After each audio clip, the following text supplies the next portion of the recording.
In our neck of the woods, sports is tradition. Sports is passion. Sports is family. Sports is fun. Welcome to our house.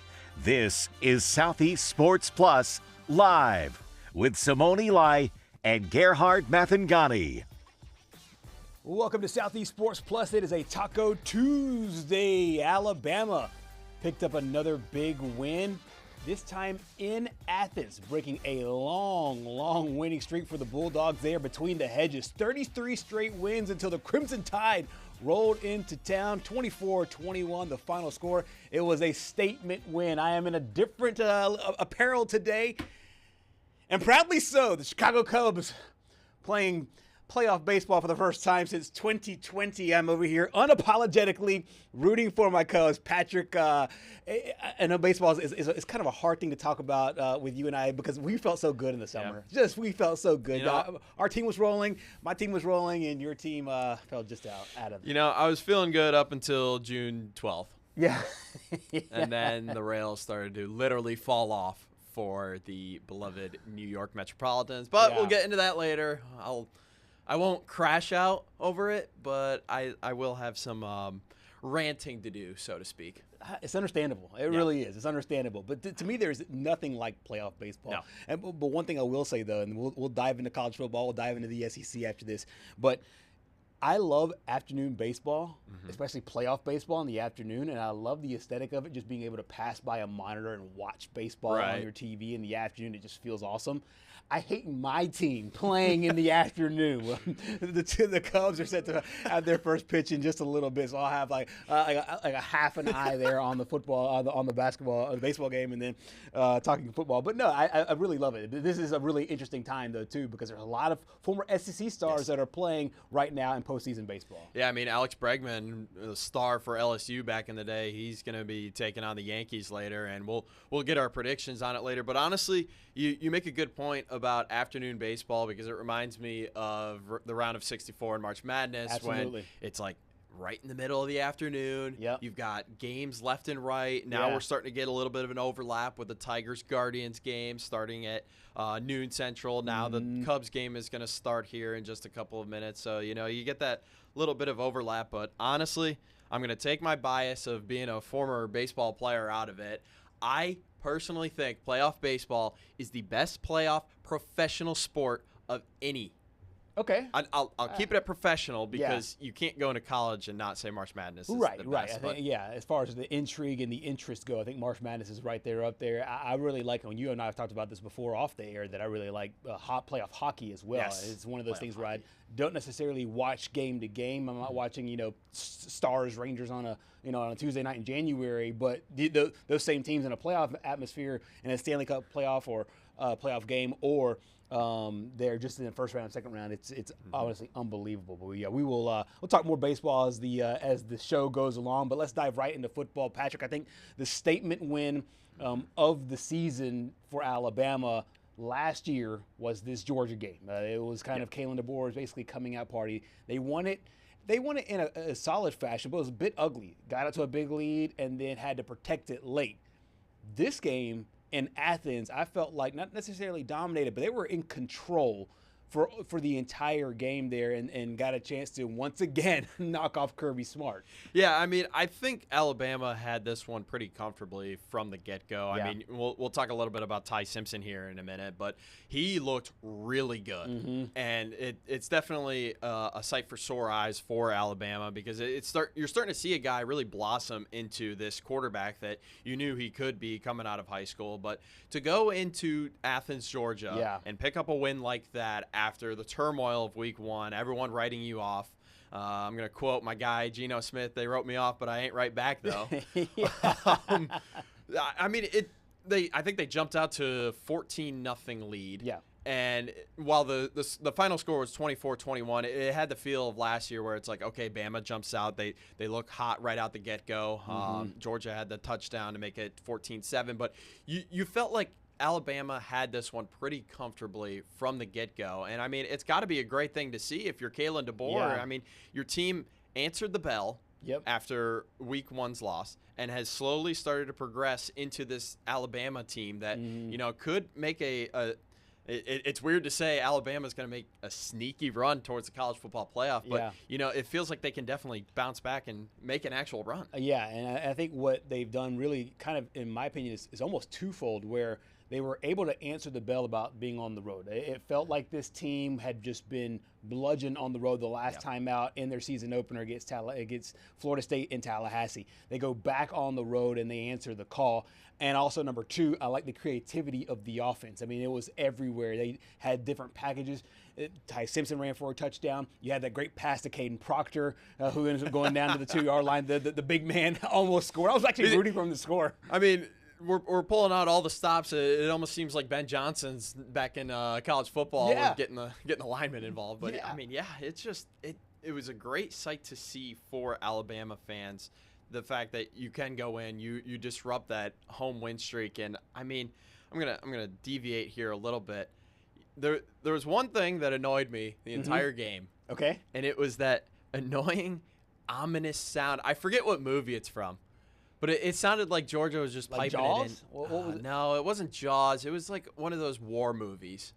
Okay, so I have to go back and watch it because as I was watching it, I was in a really, really loud space and there was a lot of people around. So we heard the announcer sound, but unless I was in a quiet space, I wasn't able to hear the music that was being played over the speakers. And so, I mean, it sounded like every second or third down they were piping it in. And honestly, by the end of the first quarter, I was like, okay, man, you can stop hitting that button now. I think we get it. Was it on third downs? Was it the Undertaker music? Was the Undertaker? No, it wasn't the Undertaker. Okay, yeah. It's from some war movie. I'll get you the name of it in the break. But it was just like, man, I think he probably played it 40 to 45 times during the game. And I'm like, it loses its meaning. Okay, it was cool in the beginning. Okay, like the next 5 times, it's like, okay, it's still kind of cool. But then after that, I'm like, oh my goodness, dude, stop hitting the button. I love it. Like, we get it. No button, music, no music. Kalen DeBoer and company got the job done there in Athens, Georgia. We got a chance to hear from the Alabama head coach after the game. They do a great job in the run game. You knew that they were going to try to really hold the line of scrimmage, both defensively and then control it offensively. And so they did a nice job. But you play every play as its own play. You play every game as its own game. There's nothing that carries over. There's nothing that carries over into that situation. So just do your job, be fundamental, play with great energy, and make things happen. We didn't sit back on our heels and just hope that, they didn't execute. We went out there and attacked it and made a play. What I really like about Kalen DeBoer is that he might be the most consistent coach right now in all of college football. And there were so many people that were making what I would consider very lazy arguments at the beginning of the season when they were like, he's got to show some fire. He's got to almost having to channel this Nick Saban thing that is just not him. But what I really like about him and his style is that, like, they take everything head on. He just says straight up, we got to be better. When they played against Florida State, they had to be better. When they played against their second game in La Monroe, they like what they did. We have to be better. And then after a big win, it's the same demeanor. Like, exactly. We can't carry things over. We have to just be better. He just stays on message, and I really like the fact that he doesn't let all this outside noise that was there a month ago get to him at all. And I find that demeanor really refreshing in college football because it is so easy to ride the highs and lows. Yeah, and I mean, one guy that takes after his head coach is this guy right here, Ty Simpson, because honestly, everything that you just said can also be applied to him. Mm-hmm. Ty Simpson, I wouldn't say he had a horrible first game, but like the team, the whole team just played bad. Sure. And then slowly he had the next game against La Monroe where he didn't not complete a pass. I think we went 16 for 17 for 17. Yeah. And then he had a nice game against Wisconsin. Right. And then here against Georgia, it was just like, man, this is a guy that's in his first year of being the starting quarterback. I mean, he looks like he looks like Mac Jones back in the day when he was just orchestrating, being a game manager, getting the ball out to your weapons on the outside, and then also threatening with the legs. So, I mean, it's just it's been impressive to see how fast he's started to develop in the SEC. Right, and he's got several weapons, of course, and everybody knew about Ryan Williams coming into the season. But take a look at a guy like Horton, who has had a couple of big games. Jeremy Bernard, who's had some awesome games as well. And you're seeing Ty Simpson's numbers. He has an abundance of players to throw the football to, and they all really, really trust him. You see the final score there and his final numbers: more than 270 yards, 3 touchdowns, 1 on the ground, 2 through the air, handing Georgia its first loss in 6 years between the hedges there. The last time was pre-COVID. 2019 in a double overtime game. 2019 feels like 20 years ago. Yeah, it really does. It really does in a lot of different ways. Speaking as a Cubs fan, we haven't been to the playoffs since. So, yeah, it really has. And so, depending on how you frame it, that's the history that they were able to make going into this season. Meanwhile, on the other side, Patrick, I find it really interesting because everybody keeps hammering Georgia and hammering Kirby Smart because I think he's now 1-7 against Alabama throughout his career, or 1-9 as you see it there versus Alabama. Alabama's won the last 3, and it feels like you can make those arguments. Does Bama have Kirby's number? Change the code.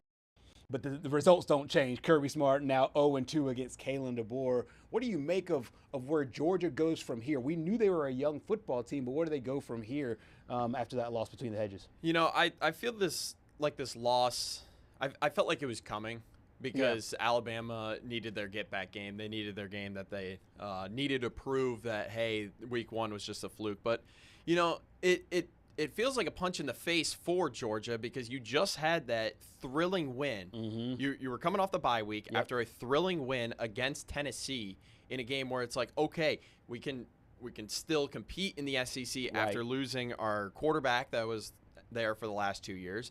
And it's just like you kind of take a step back in a way. Alabama played well on the defensive side as well. There were a couple blitzes that came back to haunt them, but it just feels like Georgia took a little bit of a step back in this game, which was a little bit of a surprise for me.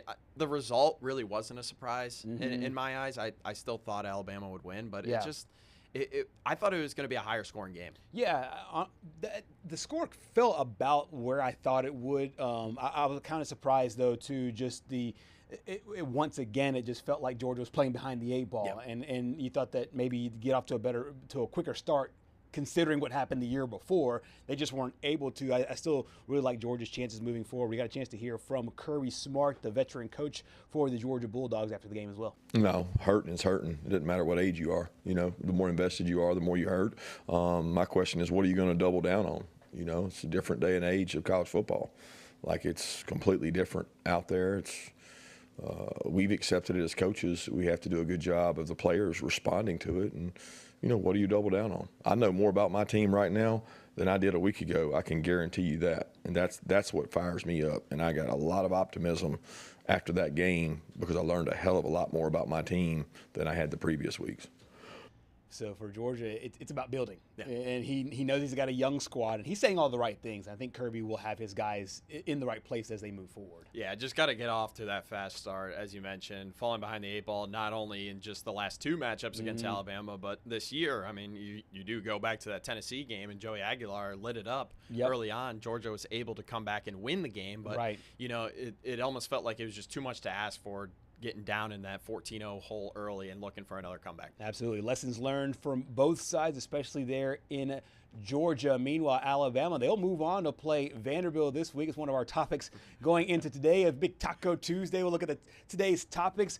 How about Tennessee evading an upset there in Starkville, going to overtime? We will chat with some of our friends over there in Knoxville about that matchup. It's Overreaction Tuesday, of course. We got to overreact to everything. This is how it is in college. It's how it is in college sports overall. And how about Texas A&M?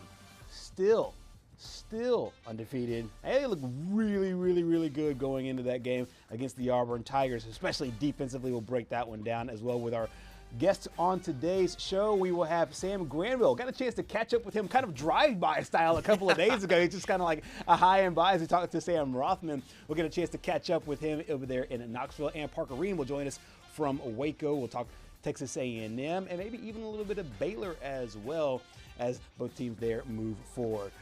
Stay with us here on Southeast Sports Plus. We'll continue with Hour 1 next.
Welcome back to Southeast Sports Plus here.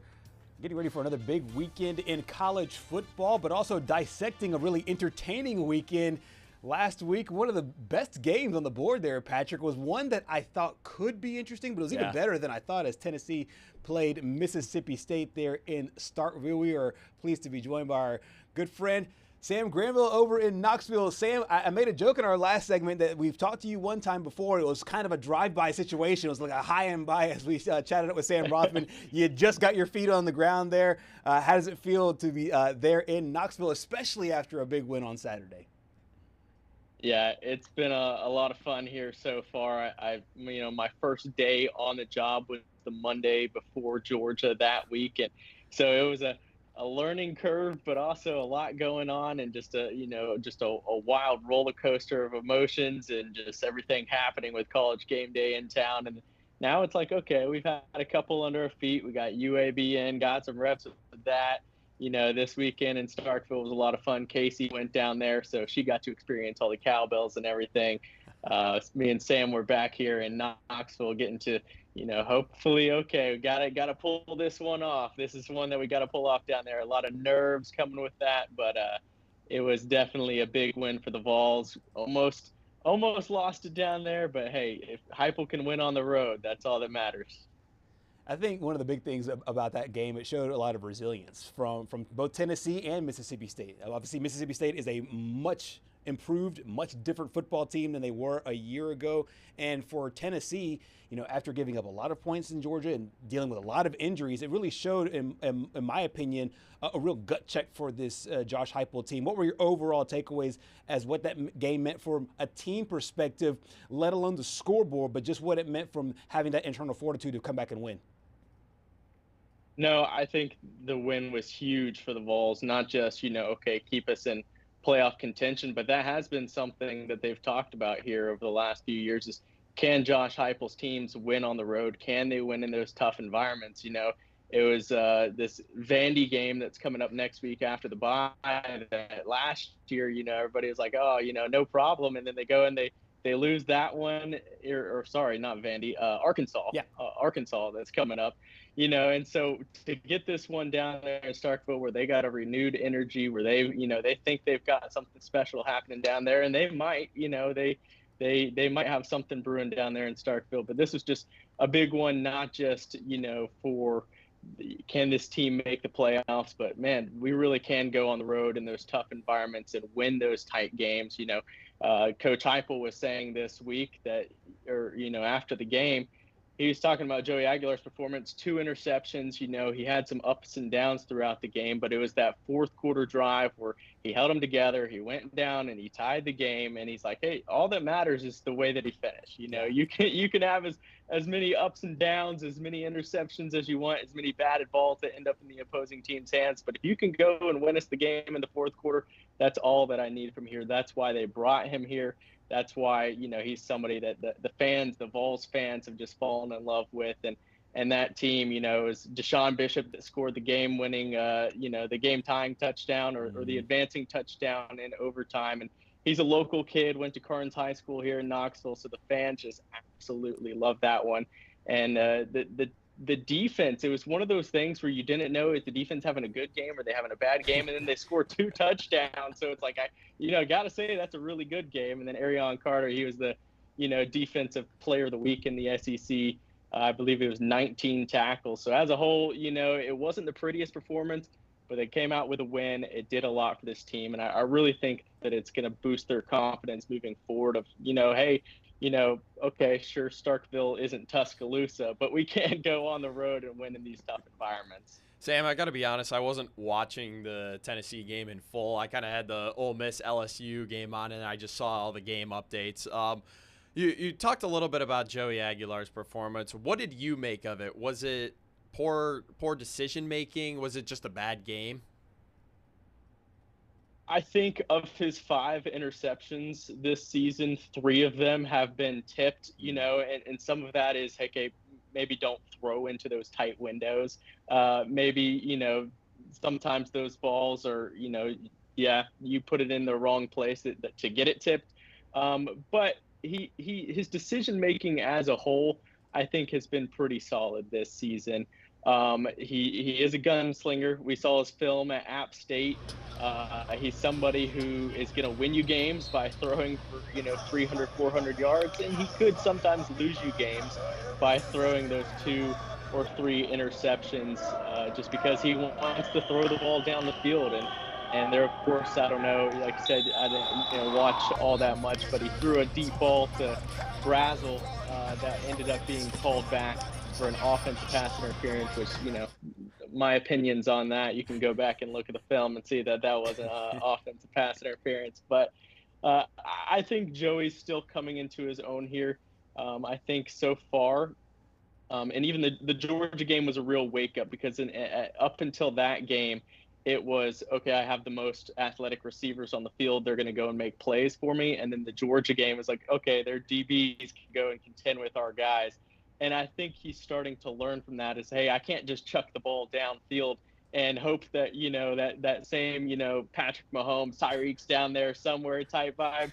But I think he's starting to learn, hey, I do have some really athletic receivers, but I got to make those smart plays. I got to throw the ball out of bounds. I got to, instead of taking that sack, I got to, scramble, throw it away. Got to make the smart plays. He is coming into his own. I think as we move more into SEC play and then get another one with Arkansas coming to town next weekend, I think he's going to, continue to find that comfort, especially back home. He does have more of a comfort factor here in Neyland Stadium, but he's got some more growing to do, but he certainly is doing a great job. And that Week 8 matchup at Alabama will really tell us all we need to know about Joey Aguilar. Absolutely. It's always the best when you're able to not play your best and still come away with the win. Joey Aguilar did that. We got a chance to hear from his head coach and Josh Heupel on that performance in Starkville. Well, it showed up at the end of the game. Big drive, big conversions. Showed itself there. There's some things, early, middle, third quarter that he would like to have back and we'd like to have back, but the fact that he just kept competing is a really positive sign. One of the things that we love about him. One of the things I really love about the development of a season is are guys that you think might have the talent, might have the juice, and then by the time the season starts, it really pops. Chris Brazel might be one of those guys where I think if you're ranking SEC wide receivers, you can't make a list of 5 and not put him on there right now. What do you make of just how much he's exploded and really helped out Aguilar, Coach Heupel, in the offense? No, Brazel, he has been outstanding this season. And, he leads the nation with 7 passing or receiving touchdowns. And like I said, it would be 8 right now, if not for, in my opinion, a missed call. But, hey, we'll leave that be. I think he'll continue racking up those numbers this season. Brazel's been outstanding. I think he's somebody that as the season progresses, you're going to start hearing his name more as talked about as, okay, watch out for the NFL draft, because me personally, as a Tampa Bay Buccaneers fan, and seeing Mike Evans get injured and knowing, hey, he's at the end of his career, I'm watching Chris Brazel and I'm like, man, Mike Evans got maybe 1 or 2 more seasons, and Brazel's somebody that can make those third down plays for Baker Mayfield. That's all wishful thinking on my part, and greedy thinking on my part. But I'm sitting here watching him at practice and at games, and I'm like, yeah, that's somebody that I would love to have on my team in the league in a couple of years. But he's been phenomenal, and I think he's only going to get better. Absolutely. One of the big things about the defense, and you mentioned the couple of touchdowns, but they did give up almost 200 yards rushing in the game. And there's been periods of the season where, and understandably so because of injuries, there have been some holes in the defense overall. Is this a point of concern, or do you think they have just enough playmakers to be a bend but don't break style of defense and give their offense just enough space to come out and win maybe some shootouts or higher scoring games? No, absolutely. I think there was definitely some issues with Vols defense on Saturday, and that was something that really stood out to me. Is I'm like, I don't know if Mississippi State is, a really good offense, or if they're just making this defense look bad. But they scored 2 touchdowns. And so at the end of the day, it's one of those things where, you wipe the slate clean on their behalf, because there was a few players that had phenomenal games. We had Tyree West in the trenches, Arion Carter was having a phenomenal game, but they were able to move the ball all over the field. They were able, like you said, to run the ball like crazy. Fluff Bothwell, that's one of my favorite names in college football now. Not just for what he can do, but that guy can play, and he was. We'll see what that looks like against some other SEC front lines, but he certainly made Tennessee's defense look like they had some holes in it. You wipe the slate clean because they scored 2 touchdowns, but yes, there is some areas of concern on that defense, and yes, there's a couple injuries, when they get all their DBs back healthy, that could, certainly make a difference as we move forward. But I would say that game did draw a cause for concern on that side of the ball, no doubt. Absolutely. You mentioned that the Arkansas game is coming up. There's a week off between today and that game. Arkansas is obviously in a lot of trouble. Bobby Petrino now in. That defense has been super leaky. What do you think the message is this week? Because it feels like the Arkansas game could be a trap game as Alabama sits 3 weeks away. However, there is this off week for the coaches to kind of lend their message and be able to kind of prepare for both teams. What do you think Josh Heupel and the team's messages overall for the coaching staff to these players with Alabama looming around the corner? No, absolutely. I think that can definitely be a trap game, especially, we see so often that when these teams, lose their head coach, there's a bit of that rally factor coming around. Like, okay, we're all right now. This is Petrino's team. We're playing for him. We got to bring the energy. But having the bye certainly does help. You think about it ahead of time, like, man, why do you want the bye before Arkansas? Wouldn't you want it before Bama? Or wouldn't you want it before Georgia? Obviously, Georgia was early in the season, but I think having the bye does help a lot because you get that, okay, we can't overlook this game. Bama's around the corner, but all preparations right now have to be on Arkansas because the way things are going, you got the loss to Georgia, which you're fine so far with that, but you lose to Arkansas, and all of a sudden, you are climbing a major uphill battle for the college football playoff if you drop that game. They lost it last year, over in Fayetteville. So I think for those guys that were here last year and got to experience that and got to experience that, man, we almost blew our entire season over here in Fayetteville. I think there's also that revenge factor of, yeah, they got us last year. Not only are we going to not overlook this game and focus on it, but we're going to come and we're going to make them pay for what they did to us last year. But we'll see how it goes next Saturday. There's still a lot of time between now and then, a lot of things that can happen. Hopefully the Vols continue to get more healthy because it seems like each week they're dropping a couple of guys. But right now I think the bye week is going to help them to keep that focus on all things Arkansas. Absolutely. Go ahead. Sam, before we let you go, wild card round starting today. Who you got? Hey, I see the Cubs shirt. I know we don't have a 5:00 show today because the Cubs are playing on ABC, so that certainly makes me happy for that playoff baseball. But I'm gonna roll with the Cubs. I know this is I'm gonna roll with them. I'm gonna roll. I don't know about the series, but I think today they're gonna go and they're gonna maybe jazz things up a bit and pull that up today. Great answer. I love it. It's a little shaky early, and I tell you what, Sammy, with this team, I love my boys to death. But an 8-0 lead in the 7th inning is still not safe. No, with these it's guys. never safe in baseball. So, it is never safe. But Sam, we appreciate your time so much, and I know you get a little bit of a break this week with the Vols. Good luck to your Tampa Bay Bucks this week, trying to get back on track here, and obviously, with a lot of baseball and a lot of football to cover. We know you guys are really busy, and give our best to Sam and Casey. Will do, absolutely. Thank you, guys. All right, thanks, brother. All right, Sam Granville. Obviously, he works for ABC Station, so there's a lot of baseball on right now for those guys. So it's kind of, in my opinion, it's a really good thing because it's like, hey, you're at work, but you still get to watch some ball. Exactly. I mean, with ESPN, and we don't know what it's going to be going forward for next postseason, but ESPN, ABC getting the wild card games. It's just we talked about it a little bit earlier. It's exciting when they have that little bit of overlap right now. We got some chaos going on in Cleveland right now. Tarek Skubal being pulled after 7 2/3, I think it was. But I mean, we'll see. We'll see after that collapse that was not bigger than another collapse. Exactly. We'll talk more playoff baseball and more SEC football. Another huge weekend in store. Of that and so much more coming up next.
And welcome back to Southeast Sports Plus. Had a great conversation with Sam Granville after Tennessee's nice win in Starkville over Mississippi State. And of course, one of the big things we talk about here, Patrick, you, myself, and Simone, the fact that the SEC is one of the best conferences for a lot of different reasons. Mm-hmm. Obviously, there's so much talent in this region of the nation, just this region of the country. There's a lot of just talent overall.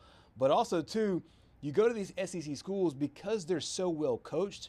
So many of them end up going to the professionals, and they feel pro ready, mainly because these SEC schools are run like a lot like NFL programs. Yeah, I mean, you look at some of the top offenses in the SEC. You can't look past Josh Heupel and what he's done over at Tennessee. Yep. And you also can't look past Lane Kiffin and what he's been doing right now this year with two quarterbacks, taking a D2 guy and making him a star in the SEC. But before then, he had a guy named Jackson Dart. That's right. And he got his first start this weekend for the New York Giants. And let me tell you, even though I'm a Cowboys fan, and I don't like the Giants, he looked pretty good. I mean, I'll tell you what, first drive, went in, he had the rushing touchdown.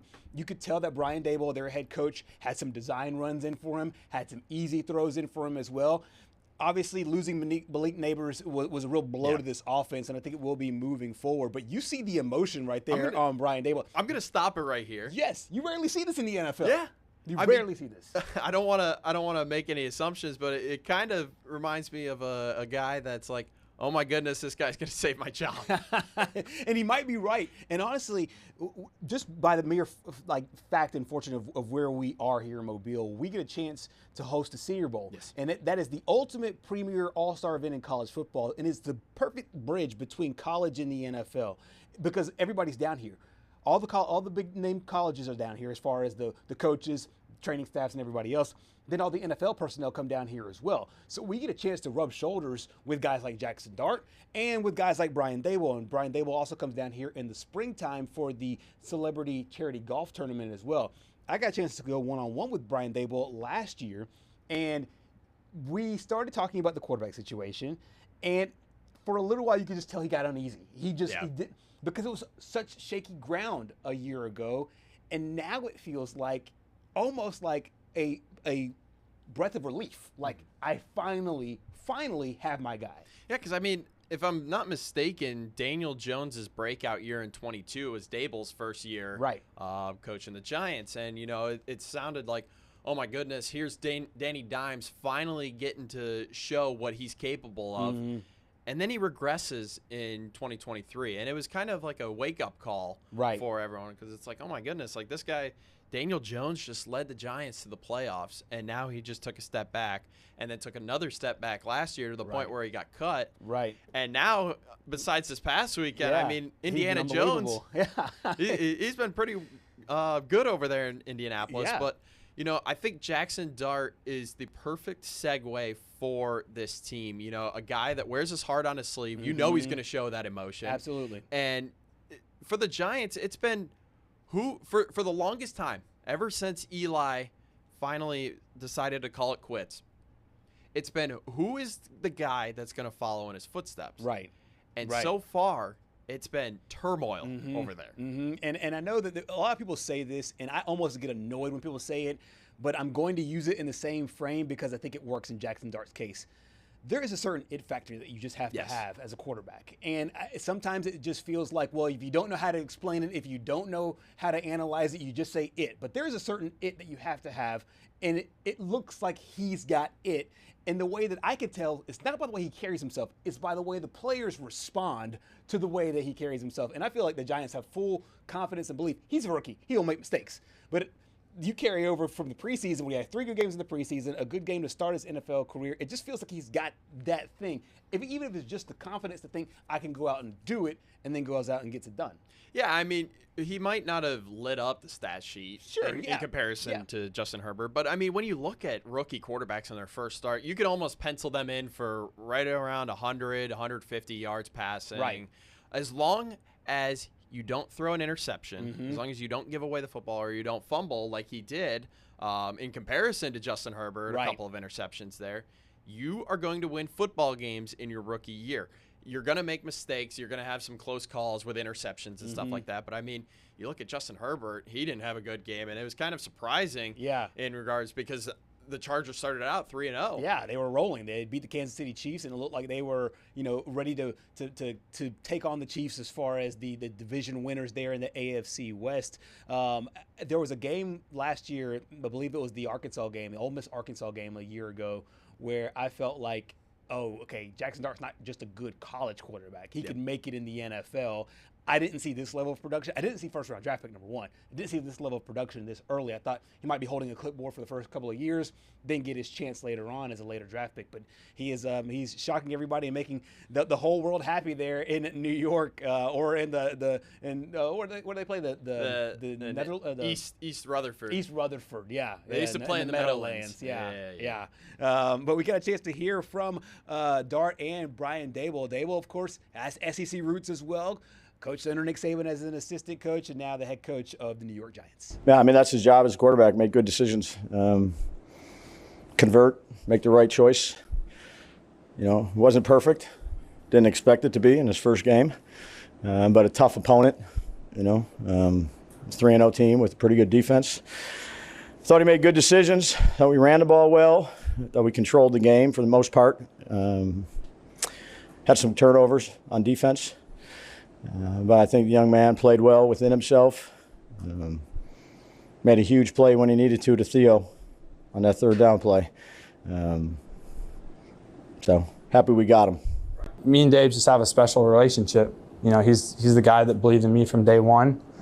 And I think it does say a lot, that he made the decision and had the confidence in me and, even just giving me the ball in those situations on that 3rd down to make a play. So, I think that I know that when you have a coach who, has your back, I'm going to go out there and do everything that I can for him to win.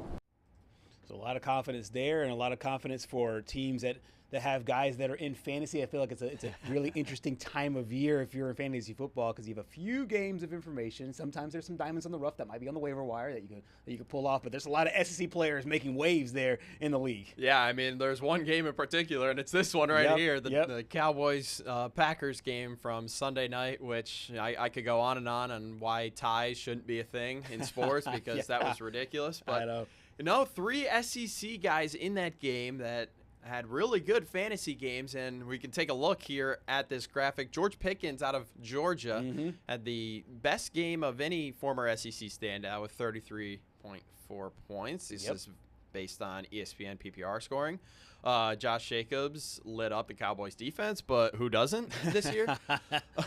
Dak Prescott turning back the clock to his rookie year. That's right. I mean, he's looked good so far this year. Yeah, he's looked awesome, and to have Pickens there as well as Jalen Tolbert, and they'll get CeeDee Lamb back as well. This is a really dangerous Cowboys offense. There also you see Bijan Robinson, who played his football over at Texas, had a good game for the Atlanta Falcons, as well as Woody Marks there as well, almost 28 points in fantasy. And Dak Prescott had a really, really good game. And I'm right there with you. I don't believe ties should be a thing, but had a lot of high praise there for George Pickens. Yeah, I mean, George Pickens coming over from Pittsburgh, I thought it was going to be that 1-2 punch between Pickens and Lamb. We haven't really seen Lamb play up to his capabilities this year. He's been hurt, but here is the Dallas quarterback on his wide receiver. Yeah, I mean, no surprises, honestly. Super proud of him. He played just as I expected him to play, and what I was most impressed about is just the way that he was focused and locked in the game, the whole game, and not only just locked in, doing everything that he needed to do and do it right, but just the conversations he's having in the huddle, uplifting other guys, saying the right things to, keep guys focused and keep guys staying in the moment and being present. And not only was he saying it, he was doing it himself and being an example and made play after play to big play after play to give us a chance. And whether it's the overtime touchdown, whether it's the touchdown right before overtime, or whether it was the overtime catch on the sideline, or early in the game of, right before the first touchdown, making that one-on-one on the left sideline. He made plays all night long, and not surprised at all. He's done that all camp.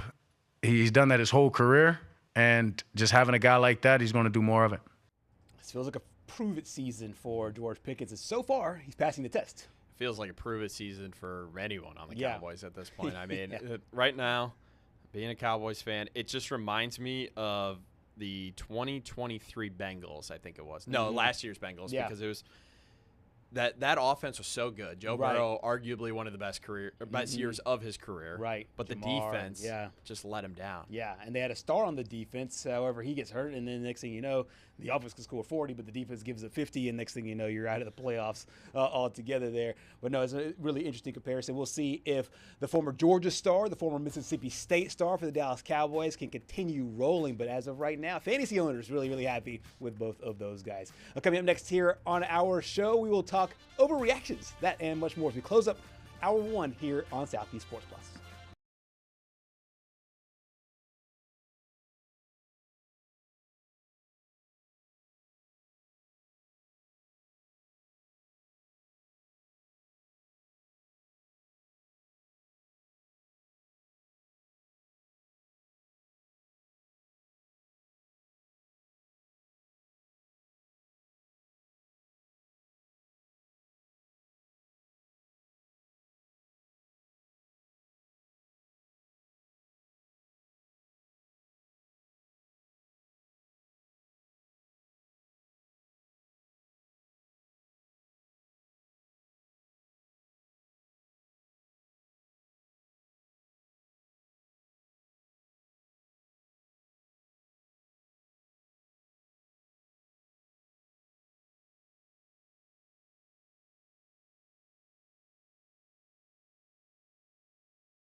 Welcome back to Southeast Sports Plus, closing up hour number 1 here on our show. Patrick, we talked a little fantasy. We talked some Tennessee football. We talked Alabama and Georgia as well.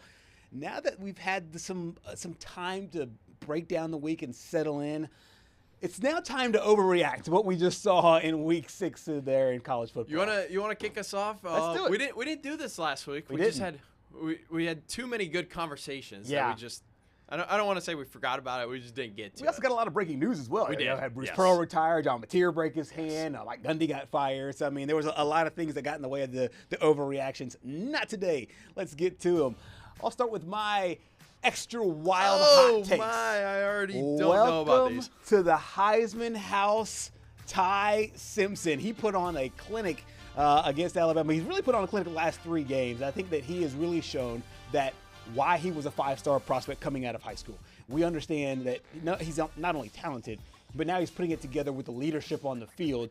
He's captain for a reason. The guys love him. He has been unbelievable. Had another great game against Georgia. I expect another great game against Vanderbilt on the way to holding up the Heisman in New York. Meanwhile, Lane Kiffin will be the coach of the year, and I like this one. So. I like this one.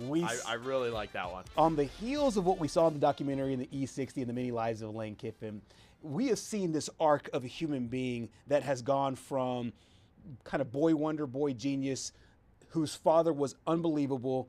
We saw the talent was there.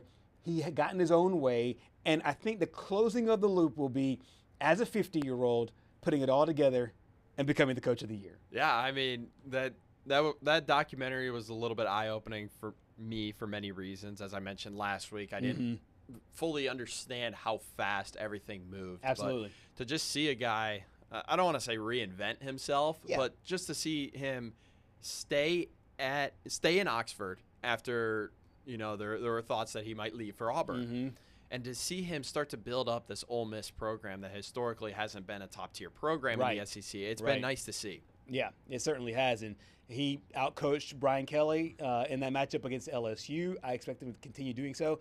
And they might have the best kind of quarterback controversy because they have 2 really, really good ones. Yeah, better to have 2 than none. Exactly. And people say if you have 2, you have none. But I don't think that's the case here at all. I think they can go to either one of these guys and win critical games down the stretch in the SEC in both Austin Simmons as well as Trinidad Shambliss, who had a great game the other day on Saturday in the Grove. My last overreaction, Bobby Petrino in Arkansas. He's going to do enough for the Hawks to say, let's run it back. Oh my. The coaching search is over. Bobby Petrino and the offense they're going to come out. They're going to light it up. The defense might have some issues. They fire the defensive staff. But it just feels so fitting to me, Patrick, that they're going to win some games, feel just good enough, and Bobby Petrino will be the head man with the Hogs again. Gee, I would feel better about that if Walmart and Tyson started throwing bajillions of dollars into the program. Yeah. I just don't see it.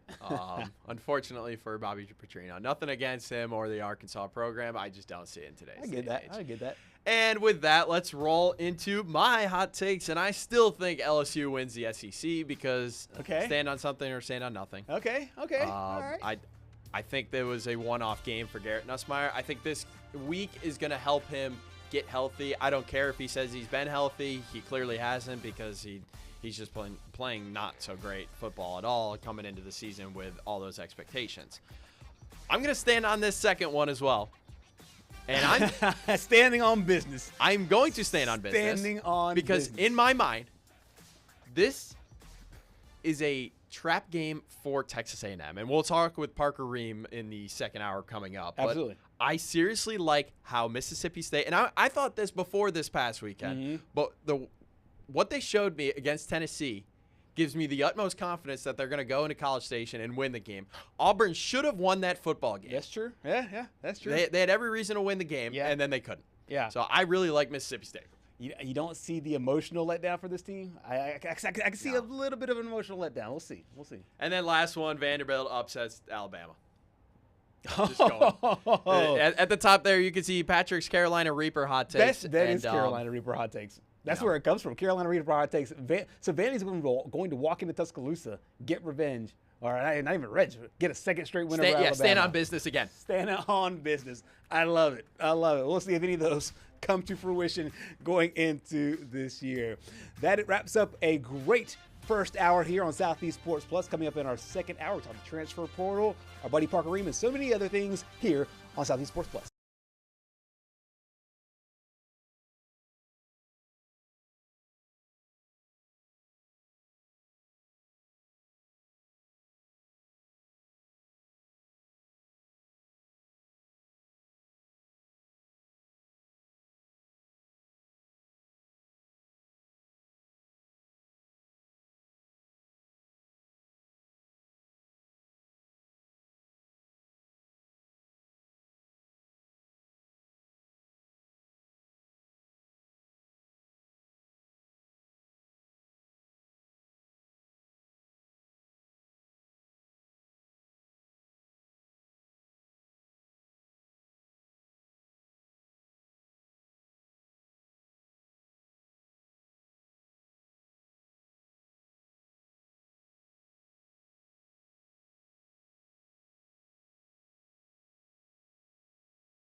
Outbound transmission?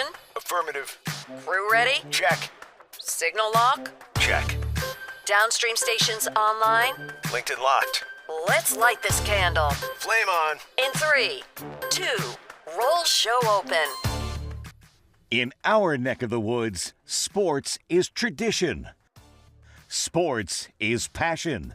Sports is family. Sports is fun. Welcome to our house. This is Southeast Sports Plus Live with Simone and Gerhard Mathangani.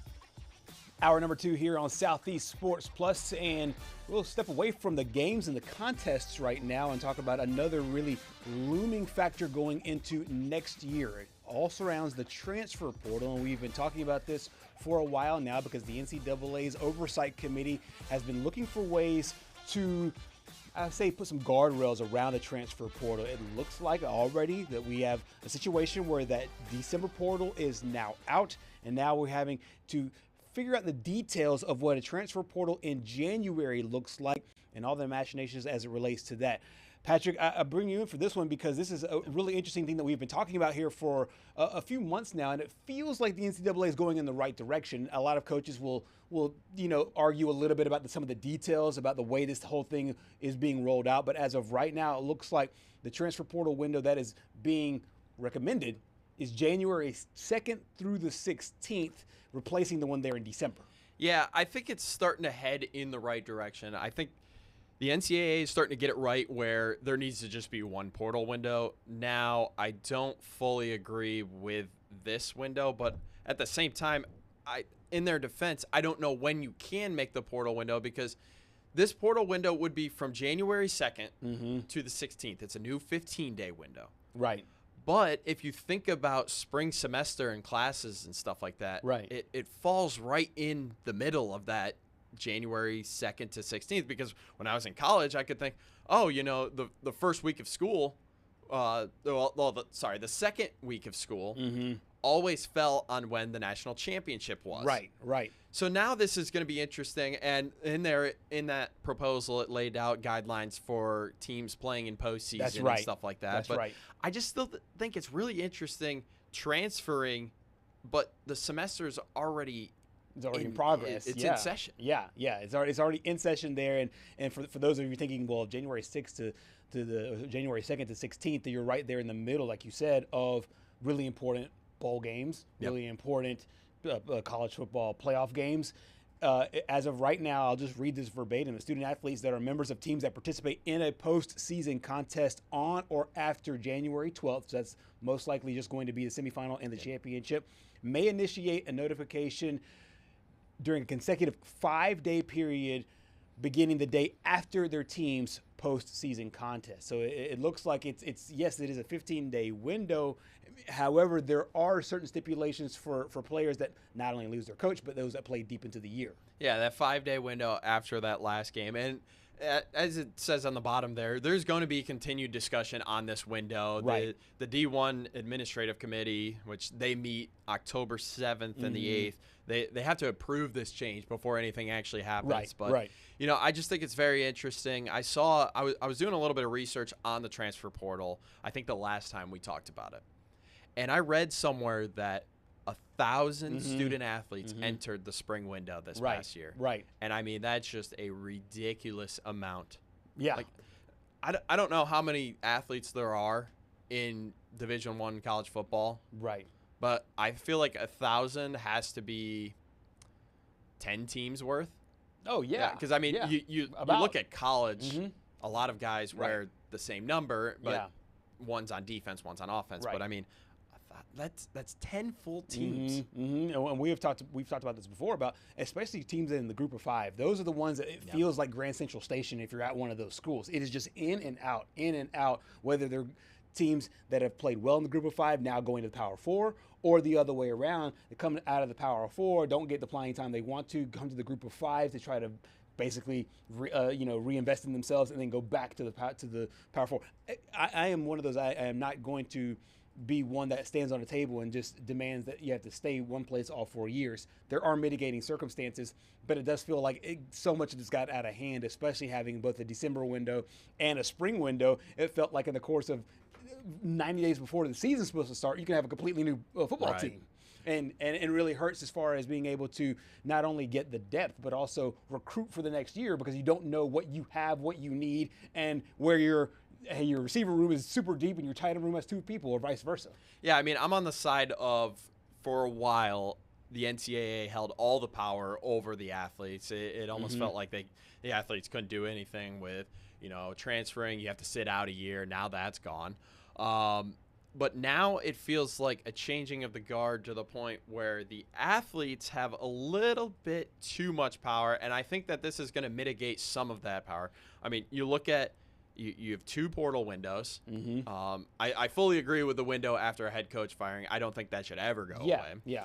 But then you also had NIL basically being uncapped, and we've seen it grow exponentially over the past 2 years. I think I made the comment about someone that I know, a star basketball player got $600,000 3 years ago. Now that's like a bench player Yeah. this year. I mean, Yeah. it's just ridiculous. It certainly is. The economy has definitely changed when it comes to this, and it looks like some guardrails are being put in as of right now, just tying up some of the loose ends and getting the details in. Of course, not everybody will be happy, but I think that this is a change that's going into the right direction there in college athletics. Well, let's talk about another guy that was a transfer to Auburn, coming from Oklahoma, and Jackson Arnold. The offense really struggled, Patrick, in the second game in the SEC. A really tough task to go from Norman, Oklahoma. You come back home for a few days, then you go to College Station to play Texas A&M.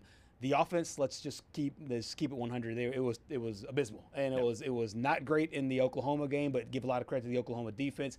But in the Texas A&M game, it looked really bad. There you see some of the detailed numbers. A 5-sack game for the Auburn offense after a 9-sack game the week before. You cannot win games in the SEC when your offensive line sacks are a two-pronged equation. It's either the offensive line isn't protecting, or your backs aren't protecting, or you hold on to the football for too long. And I feel like in Auburn's case, it's a mix of both. But 14 sacks in the last 2 games, and then you go and throw out 177 total yards of offense on the road.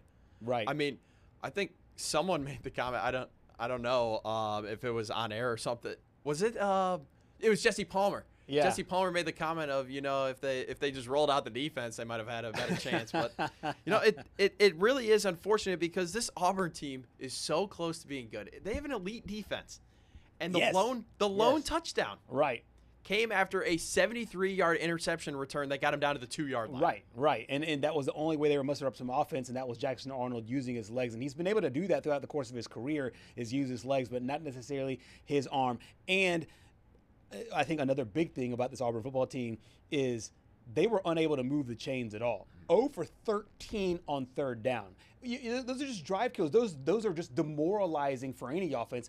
0 for 13 on third down, 0 for 2 on fourth down, and that comes with, as you mentioned, they have weapons. Cam Coleman might be one of the best receivers in all of college football.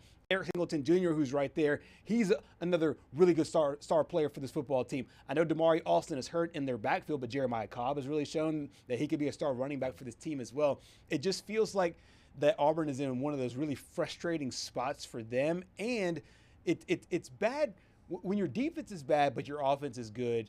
You at least just figure out we can win some shootouts. Right. When it's the other way around and your defense is really, really good and your offense is bad, that could be soul-sucking for a football team and really demoralizing. It's even worse, in my opinion, because, defense wins championships. Everyone says that all the time. But, in this case, it could be true for Auburn. Yeah. All they have to do is just string together a few good drives on offense. Right. And, Gerhard, they are 2 plays away from being 5-0 right now. That's true. That's very, very true. Instead, they sit 3-2 with a couple of losses on the road, and it feels like it's just another year for Auburn. But, they are this close. Mm-hmm. You look at the Oklahoma game, you're 1 play away there. You almost beat John Mateer, who we didn't know at the time he was hurt. Right. And now we know. And then you almost go to Kyle Field, arguably the hardest place to play in college football, and you nearly get a win there. Yeah, and against a really good Texas A&M team. And I want to give them their flowers as well because Texas A&M has played really well. They went to South Bend, got a win over Notre Dame. Obviously, that was a way more higher scoring game than the Auburn game was. But I feel like Texas A&M, they continue to prove to everybody that this team can be legitimate. And I know we joked and you joked last week that the 8-4 is just around the horizon. And Mike Elko has talked about, hey, believe in us. Don't believe that what we were is going to be what we're going to be. I still think that this team, they're not perfect by any means, but they're trending in the right direction. They're definitely trending in the right direction, and it was interesting to see because Auburn played so well on defense. Yeah. The fact that Texas A&M was still able to come out with a win. I think in years past, this is a game that the Aggies lose. Mm-hmm. Yeah. Because you look at the Texas game last year, for example. Right. They played great defense. They held Quinn Ewers to, I believe, one of his, I don't want to say his worst game of his career, but one of his worst. Sure. Yeah. And you just were unable to get the win because your offense wasn't good. Mm-hmm. Mm-hmm. Now, I want to still pump the brakes a little bit on the Aggies because, yes, they started last year 7-1. Yeah, but we people saw forget that. Yeah, we saw how that ended. yeah. And it's about putting together 60 good minutes 12 times. So you're still 10 toes down on 4 losses. I don't know about 4 losses still. Okay. But I don't think they make the college football playoff. Okay. I'll check the odds on that because I'm sure right now. I'm sure they're pretty high. Yeah, I'm sure that right now they're pretty high. So if you don't think they will make it, I'm sure right now if you want to lay a bet against, I always hate those future bets when you have to tie up money 6 weeks into the future. But it's a really interesting, in my opinion, it's an interesting scenario with this football team because they play Mississippi State next week in a game, like you said in your overreactions. You said it last week that you think Mississippi State is going to win that football game. Yep. And then they play Florida, and then they play Arkansas. 3 teams right now that aren't world beaters. Right. These aren't world beating football teams. Do you, outside of Mississippi State, do you like? I could see this team making a run. I could see them going into the bye week, maybe going to the LSU game with still a 0 in the loss column. I think it's going to be – they're going to lose one of those games, Mississippi State, Florida, Arkansas. I just don't know which one. I think it's going to be the Mississippi State one, but I can't be certain. But I do think that they head into their off week with 2 losses. Okay. I just don't – in my honest opinion, I'm gonna keep it 100. Yeah. Keep it a buck. Keep it a buck. There's just no way they beat LSU. You don't think in so? Death Valley. Yeah. Really. In Death Valley. Yeah, I forgot that game is in Baton Rouge. That will be interesting because I didn't think so. I didn't think so either. But they will be able to rely on their game against Notre Dame. Now they gave up they gave up 40 points, but they were able to go into hostile territory and pick up a win. That has to make them feel good. But they did give up 40 in that football game, and you could make an argument they should have lost that football game. And I will also make an argument that the Notre Dame defense has been abysmal this year. Yes, they outside have. of the Arkansas game. Right. But and that's not the Arkansas case. just lost their coach. Right. So and that's not the case with LSU. LSU's got a really good defense. And when you give up 30 points to Purdue, that's kind of bad. yeah, exactly. That's really bad. Exactly. So that is Texas A&M and Auburn. We got a chance to hear from Aggies head coach Mike Elko. Last week he said, "Hey guys, celebrate us." Now he's talking again after another big win over the Auburn Tigers. Yeah, again, I think when we play together as 11, we can be good. I think there have been times where we have been significantly better on defense this year. We've had breakdowns that have caused issues. Today we didn't. We didn't give up the explosive plays. We leveraged the football well. We kept the ball inside of us today, and because we did that, the only explosive they had was the one catch Singleton made, which was a phenomenal catch. And if you force people to earn it, we've got a shot to do some things. So he's still cautiously optimistic, feeling really good about his football team, as he should feel really good about his football team. They got a bye last week before the Auburn game. Auburn gets a bye week this week before another really tough test in the Georgia Bulldogs. It feels like this schedule isn't, we knew it in the beginning of the season, but it is an absolute gauntlet. Yeah, I mean, it's just, you look at it and you think about the games that you should have won, and now it just is ever so apparent, like, man, if you could have gotten a win this past weekend against Texas A&M, or if you could have managed to pull out the win in Norman, you could be sitting in a really nice spot right now. But I mean, when you look at this Auburn schedule ahead, and it's just like, man, you gotta, they're must wins at this point. Oh, absolutely, and you hate to have must wins against teams that have a little number by their name, and that's the case with this Auburn football team. They play Georgia, who will be, I would think, I know that Georgia plays this week, but I think Georgia will be an angry football team, especially after losing to Alabama. They will be on a in my opinion, they will consider that Auburn game as a must-win game. They will consider every game they play in as a must-win game as they move forward, because let's just say 3 SEC teams make the playoffs. They want to be one of those 3, and losing to Alabama, they're behind the 8 ball. So you have Georgia, then you have Missouri, which in my opinion, Missouri right now sleeper might be the most underrated team in the SEC. I know they're ranked, but they're right behind teams that, in my opinion, they are better than going into the season. They will never get respect. Yes, Missouri Tigers will never get respect. Right. I mean, they had Luther Burden last year, who was really good. Yeah. And didn't really get any respect. But granted, they also lost some games that they shouldn't have. If they had Bo Pribula at quarterback, I believe last year, that Missouri team would have made the playoff. But I mean, they're constantly slept on. Yep. And I mean, it's just you named it. You got Georgia, yeah. you got Missouri, on your schedule, and you got to win them both. Yeah. And then you got to win the ones the rest of the way if you want to slip into that third SEC team to make the playoff. Right.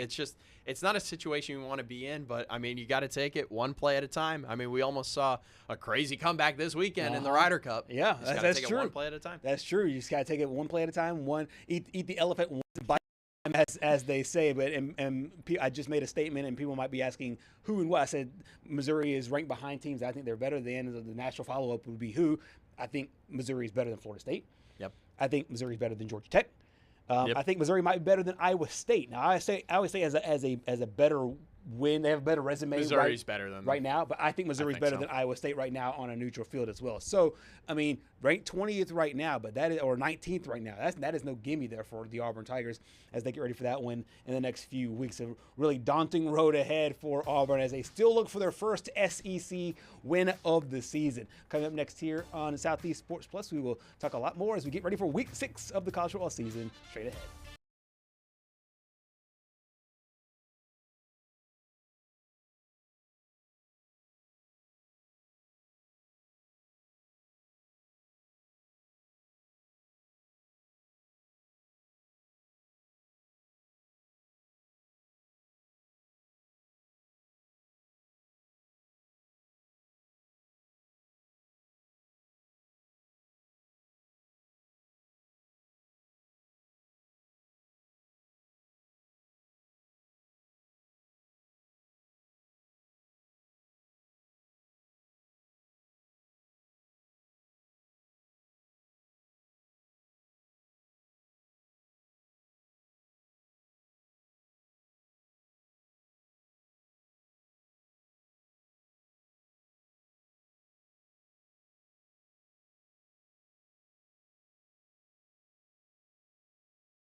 We continue hour number 2 here on Southeast Sports Plus here on a Taco Tuesday. We get to enjoy a lot of great playoff baseball, but we also get to talk a little football as well. During the break, we got a chance to catch up with our main man, Parker Ream, out in Waco. I did not know he was a big Brewers fan. We got to chat some baseball for a second because I really feel like Brewers came into the postseason with the best record in all of baseball, but you're not necessarily as high on them. I'm going to make a parallel to Texas A&M, but you're not necessarily as high on the Brewers going into this year? Yeah, I think it's just more of it's my history of being let down whenever I have high hopes about the Brewers. So maybe if I try a different approach this year, some different outcome will happen. I'm very superstitious like that. So as I'm sure you were before the Cubbies made their run. Absolutely, absolutely. I wore this shirt. There's a reason why I'm wearing it today. I wore this shirt, but I got it in 2017. I've worn different shirts, but this is the one that happened when the championship happened, and literally I haven't put it on in 5 years. And so like every year I'm just like, okay, maybe next year. The reason why I was asking that is because right before you came on, we had a segment, we were talking about Auburn and Texas A&M. And one of the big things that Patrick has been saying is maybe echoing some of the fan base out there at Texas A&M where it feels good right now, but it's almost cautiously optimistic going into each week. And it just feels like, oh, well, a shoe can drop here, which would lead to other destruction. Outside of what you've seen maybe in the first 3 to 4 games on defense, because it feels a little sputtery, what's your take right now of Texas A&M as a whole? Because it looks like all the things you could ask a team to do, win all their games, stay undefeated, and be 1-0 in the SEC, they've done. Yeah, I think they've controlled what they could control, and that's the biggest thing, right? But they did that last year, too. They started, I think it was 5-0 last year, and then go into that brutal slate of SEC play, and those losses start to pile up.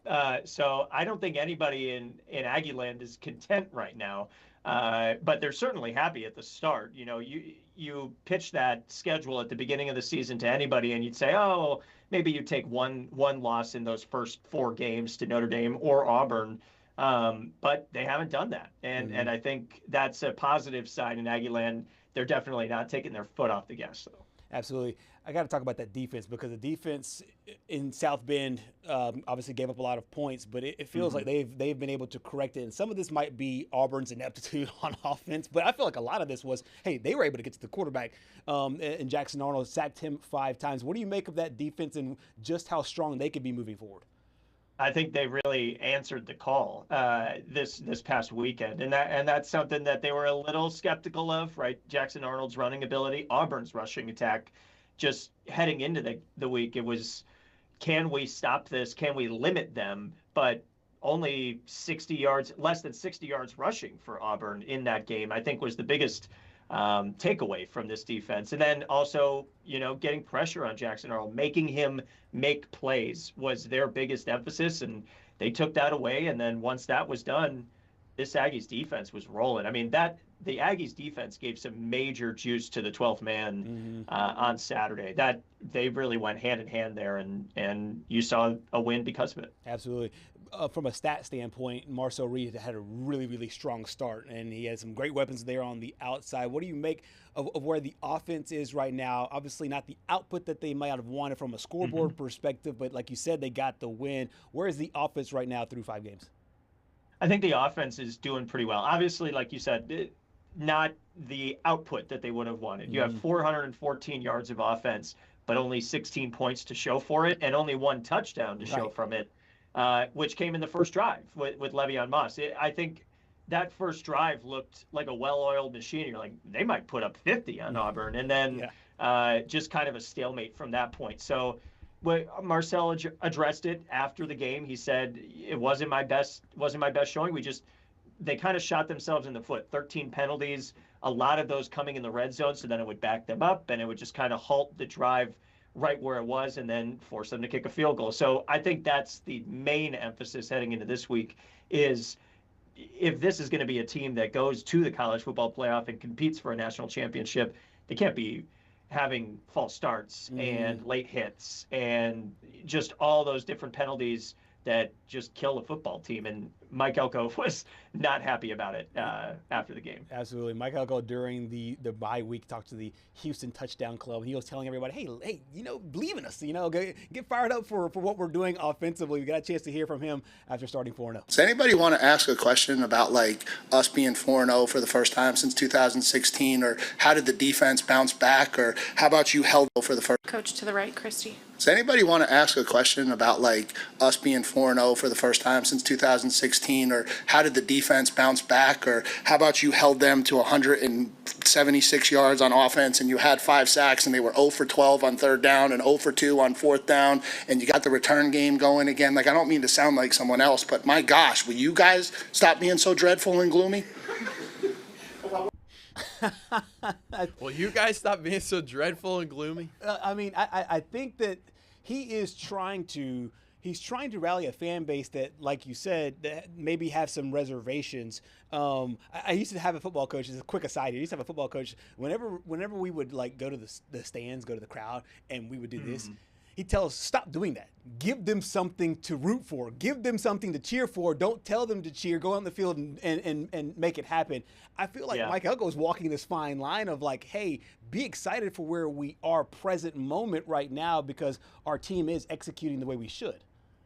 Yeah, I think he's always kind of let his players, pander to the audience, pander to the crowd at Kyle Field. And once the players do get the crowd fired up, it's a tough place to play. So I think it kind of goes hand in hand like that. But yeah, when he kind of teed off on the media there for being doom and gloom on Saturday, we were all kind of like, are we being too negative, too critical about this program? Right. But that's the kind of job that he took. He took a job that has all these expectations on him. So you do have to answer some of that doom and gloom. And I think, he even said, I'm not trying to be somebody else. This isn't me that just, tease off on media, but I'd appreciate it if you asked some positives about what happened today. And I think there were some positives, but also, some glaring negatives that have to be asked. Absolutely. You turn on the film now and you turn the page over to Mississippi State. This is one thing is true, Parker, that this is not the same Mississippi State football team as it was a year ago, where they were winless in the SEC and only 2 wins overall. They came into that Tennessee game feeling really good about themselves and then took Tennessee to overtime. What's the messaging this week after you got a big win over Auburn and now Mississippi State, who's coming in hungry for an SEC win? Well, us in Central Texas know quite a lot about Mississippi State's quarterback under center, Blake Shapen, coming over from Baylor in Waco. Trading places with Sawyer Robertson, basically. But I think Mississippi State seems kind of like that giant killer this year, right? Yeah. And we thought when they were leading Tennessee, maybe this could be another big win for them. I think that's kind of how Texas A&M should treat this game, right? They can't overlook Mississippi State because they've already almost pulled off an upset last week. I just think it does not shape up super well for like a team that you could overlook and could go into it thinking, we just beat Auburn. That's probably a more high-profile SEC team. So I think they're not taking it for sure. How big is it having that game there in College Station and just being able to have that 12th man again? Because we saw how things can get a little murky there in Starkville, but having that game at home, how important is that? Yeah, I think a night game at Kyle Field, that just adds a whole nother level of this game. And we saw a night game at Kyle Field last year with LSU, a big SEC matchup, and A&M really used that to their advantage and just steamrolled the Tigers in the second half. So I think that's going to give them an extra edge in this game. But, ultimately, again, it just comes down to how they play. And I think they're ready on both sides of the ball for the first time all season. I'm going to be interested to see how they could put both of those together. And, maybe this will be a route. I don't know. Yeah, absolutely. A quarterback's best friend is an excellent. John Moss has been absolutely outstanding. What do you make of his early impressions so far and just the way he's able to help balance out this offense, given the great receivers, Concepcion and all those other guys on the outside, to be able to have a true running threat in the SEC? Yeah, that running back room is stellar, to say the least. And you see the stats right here, a career high for Le'Veon Moss. And that start, you would have hoped that maybe he would have had a couple more long runs, but I think Aggie fans are really pretty good with the stat line that he put up last Saturday. It's good to have him back. He suffered that leg injury, that season-ending leg injury last year. Really took until fall camp to say he felt fully back to himself. And I think we saw last Saturday exactly what he was talking about. This is the same Le'Veon Moss we saw last year that was leading the SEC in rushing before he went down with that injury. I think it's a great sign for the maroon and white. And then you also have two running backs in Reuben Owens and Amari Daniels, who are kind of 1A, 1B, 1C kind of guys in that running back room. So that's what the Aggies pride themselves on, is their rushing attack. And if they can get that going, they're a scary team. Absolutely. I wanted to get your take on kind of a big picture topic in the SEC. We had the first firing of an SEC head coach earlier this week as Sam Pittman let go there at Arkansas. As far as what you make, obviously Texas A&M and Arkansas, this would be a game that we'll see throughout a course of time for a really long time. What do you make of what that job has become, and some of the guys that might be able to step in there for Arkansas as they move forward? Yeah, I have seen a couple reports that Arkansas has been targeting SMU's coach, but that's just not, but I've seen other people say that's a better job right now than Arkansas, which normally you wouldn't expect that as an SEC program. But I think it's difficult in this modern day. And honestly, similar to what Mizzou was. I'm a Mizzou alum. So, it was what Mizzou was back then with Barry Odom, and just not really having the resources dedicated to it to compete at the SEC level to be one of those top tier programs. Then you start getting those resources flowing in. So I think there's kind of a wake-up call for Arkansas to say, are we going to dedicate more resources to this football program to make it a powerhouse? Because they've always had the talent to be there. It's just not at the same level. And I think that's kind of what they realized eventually. But I don't know. I think a lot of people have high regard for Sam Pittman, but I don't know that it just panned out for him there. So maybe he goes somewhere else and wins. I don't know. But first firing, definitely going to draw some headlines. Two quick things before we get you out of here. As a Mizzou alum, I was telling Patrick, Mizzou is the most underrated team in the SEC right now. And I know that their resume isn't the best looking thing ever as far as the teams they've played, but they do what good teams do, and they really beat down bad teams. What do you make of the Tigers so far with Coach Drink?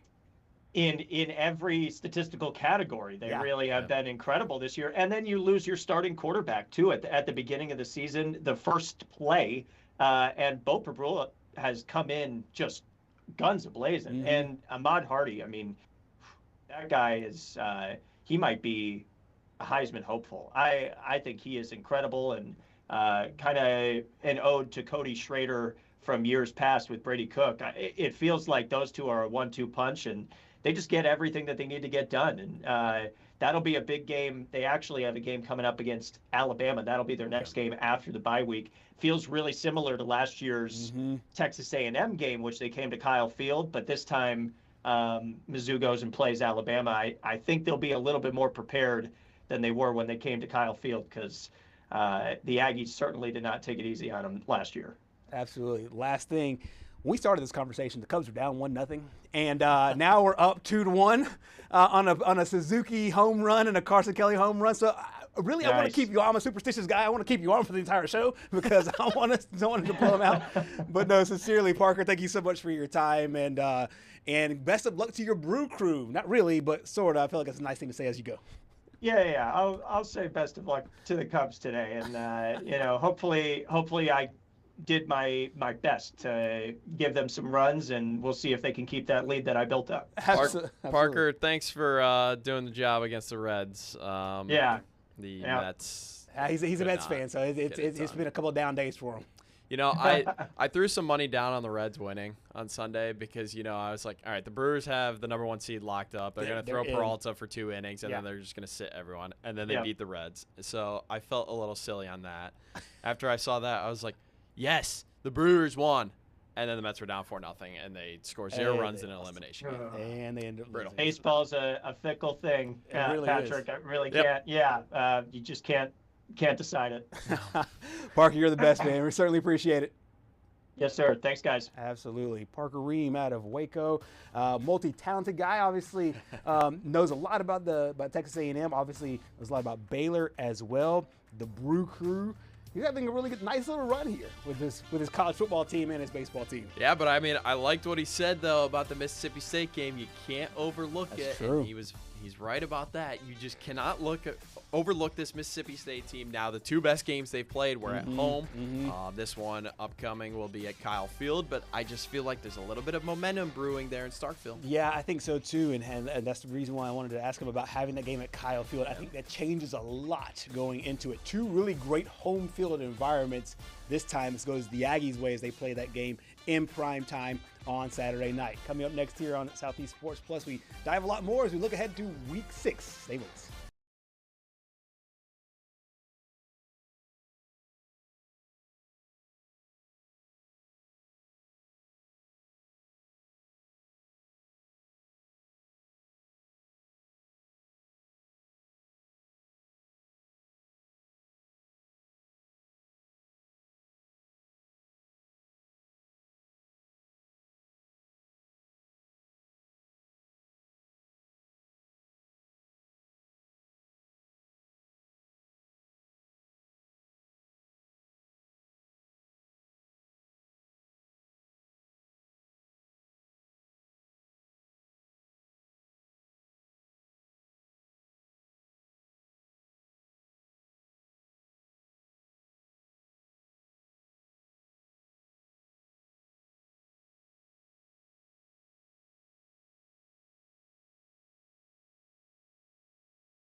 Welcome back to Southeast Sports Plus here, closing up shop on a Taco Tuesday. We have still no tacos.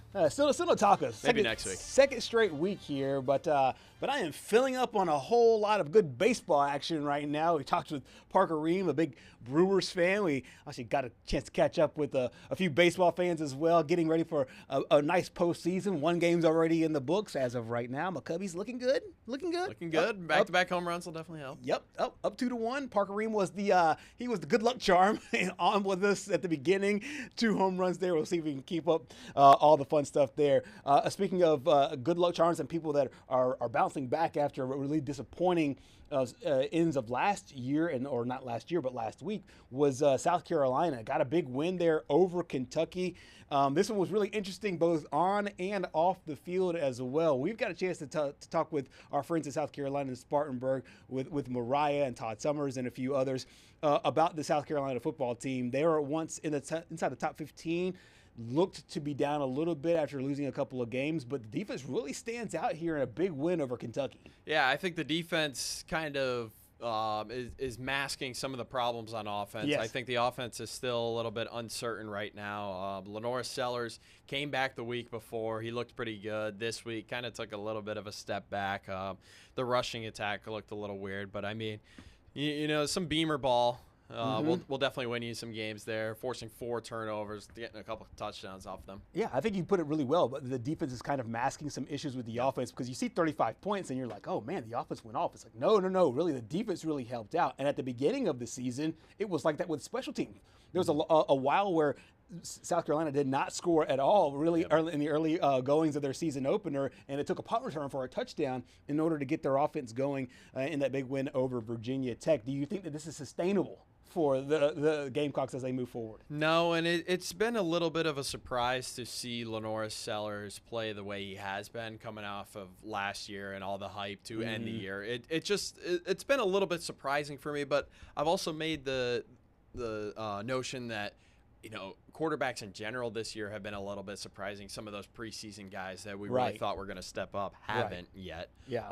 Arch Manning looking to see what he can do after having the bye week last week. But, I mean, you look at Lenora Sellers. He had the 300-yard game in his return from the head injury against Vanderbilt. Right. But, I mean, when your quarterback's your leading rusher, yeah, and you're supposed to have a pretty decent running back room. I know Rasul Faison, a couple of rush touchdowns there, but I mean, 81 yards is your leading rusher. That's not really gonna help your own quarterback. Yeah, and especially when you're trying to protect your quarterback because he already has that head injury. Right. You really don't want him running the football a lot, but he has the ability, obviously, to run the football, so you don't want to completely strip that away from him.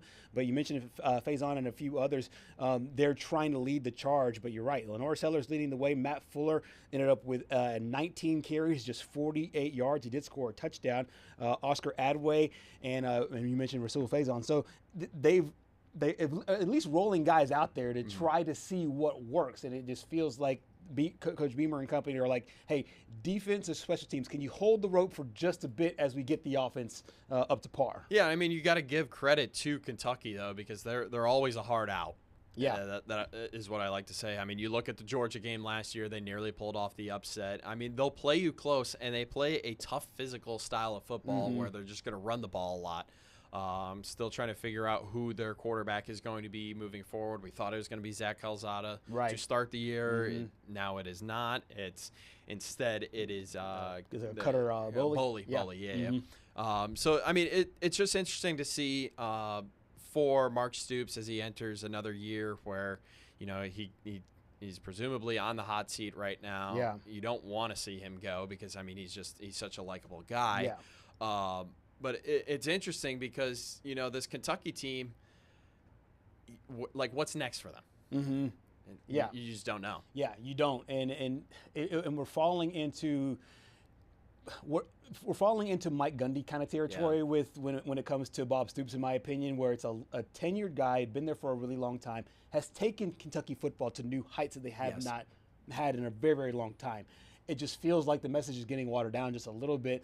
Haven't been able to settle on a starting quarterback. And you mentioned Calzada, former Auburn guy, and now they've changed their quarterbacks, and it just feels like Kentucky is just struggling to find their footing, and you wonder if a reset is in store there. And you hate that for a veteran coach and a guy that's one of the winningest coaches in Kentucky football history. Yeah, I mean, we still got to see what happens with Oklahoma State after they fired Mike Gundy. But you know, it just sometimes you just need a fresh face in charge of your program, no matter how much good they have done for the university. Eventually, it's just the coaching life cycle. Eventually, your time runs up, at a program, no matter how good you are, you can either choose to retire, you Right. can choose to step away, or in the case of Mike Gundy, get fired. But, Yep. It'll be interesting to see Kentucky moving forward. Yeah, Coach Shane Beamer and company, they stopped the bleeding for now, with this big win over Kentucky. They lost to Vanderbilt, lost to Missouri. They get a little break before a gauntlet of a schedule, and we'll get to that in just a moment. We got a chance to hear from Coach Shane Beamer about their previous games there against the Wildcats. Every game there's been impactful special teams or defensive plays, and tonight was no different with the scores on defense. You guys that have covered us remember we went up there in 2022 and we caused a fumble on the first play of the game with David Spalding and Tonka, and then King Ford blocks a punt that night. 2023 we won here. I can't remember. I know we had a blitz pickup that we picked up to win to score. 2024 last year up in Lexington we had the pick 6 by Nick E, and then tonight 2 scores on defense. So against a really good defense like Kentucky, you've got to be able to make plays like that, and we did. And so South Carolina, like many other teams around the SEC, they'll have a bye week this week, and I hope they get their rest, because up ahead, LSU, Oklahoma, Alabama, Ole Miss, Texas A&M. That is a serious gauntlet to close out the SEC part of the schedule. Coming up next here on Southeast Sports Plus, we close up shop here on a Tuesday.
Welcome back to Southeast Sports Plus. Week 6 of the college football season is ahead, but between then, Patrick, is one of my favorite times of the year. I've always said October is my favorite month on the calendar, mainly because we have this hybrid of all these sports all coming together at once. The meat of the football season, and then the baseball playoffs, and then looking ahead to the winter sports as well, with basketball and hockey on the horizon.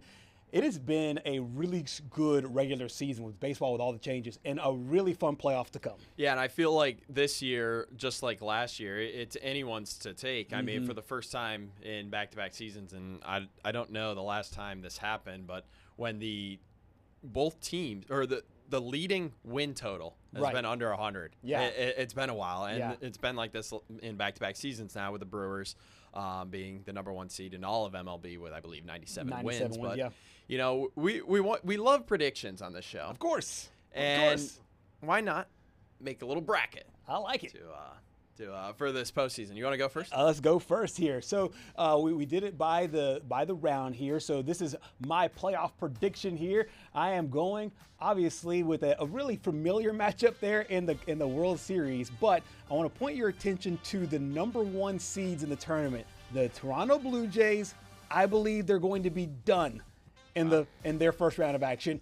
And I believe the Milwaukee Brewers, sorry, Parker Reed, your boys done as well to my Chicago Cubs. But I honestly do like the Dodgers and Yankees, two of the best offenses in all of baseball, to get it done. I know the Tigers had a really strong year. The Guardians had a really great comeback towards the end of the year. And let me preface this. We made these before the Tigers matchup result today. So that I just got to put that out there.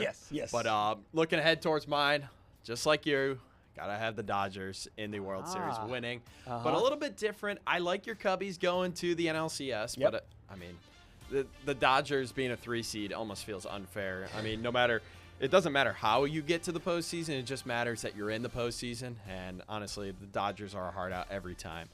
I really like the Mariners, though, making the World Series. That's interesting. Okay, so what is it about the Mariners? I mean, this is a franchise that for a long time they were one of the losingest franchises in all of baseball. It took forever for them to get back to the postseason after the horrific collapse in, I believe it was 2001. Yeah. I just like it felt like after the deadline they went all in, and some of their guys weren't performing. Right. When you look at Eugenio Suarez, he wasn't really performing. But I mean, when you throw Suarez, Arozarena, Cal Raleigh, who has been unbelievable, MVP caliber season if it weren't for Aaron Judge. I just like the bats being able to get it done in October. And the biggest thing about postseason baseball that we've seen in recent memory, you got to be able to hit home runs. Absolutely. That's how you're going to score your runs. Absolutely. And I grew up a huge Ken Griffey Jr. fan, and so I always kept an eye on the Seattle Mariners back in the day. And one thing about Cal Raleigh's run this past year is the closer he crept up to Junior's record of 56 home runs. Junior did it back-to-back years. You kept seeing that name up there, and it lets you just know how good of a season Raleigh was having, the big dumper, as they call him there, and he just was phenomenal. I do believe that bats are huge, so huge here in the postseason. You think about Aaron Judge, you think about Kyle Raleigh, of course Shohei Ohtani, who you have winning it all. I just think that the offense is, as much as the defenses are so good and the pitching is so good, but it still comes down to, can you put the bat on the ball, and they have some of the best ones to do it. Yep, and one team that's not going to make the playoffs is my beloved New York Mets. Yep. Oh, man. Yeah, the Steve. New York Mets with arguably the worst collapse. I will go on record to say this, the worst collapse in all of sports. When you are 45 and 24 with the best record in the MLB, halfway through the season, you have to make the playoffs. And what happens? From that stretch onward, Kodai Senga got hurt, and then they have the third worst record in the MLB. Just an utter disgrace. And not to mention, all you had to do at the end of the season, just win one game. Was win the game. Beat the Marlins. We'll see how it all shakes out in the Major League Baseball playoffs. Thank you so much for joining us here on Southeast Sports Plus. We'll see you tomorrow.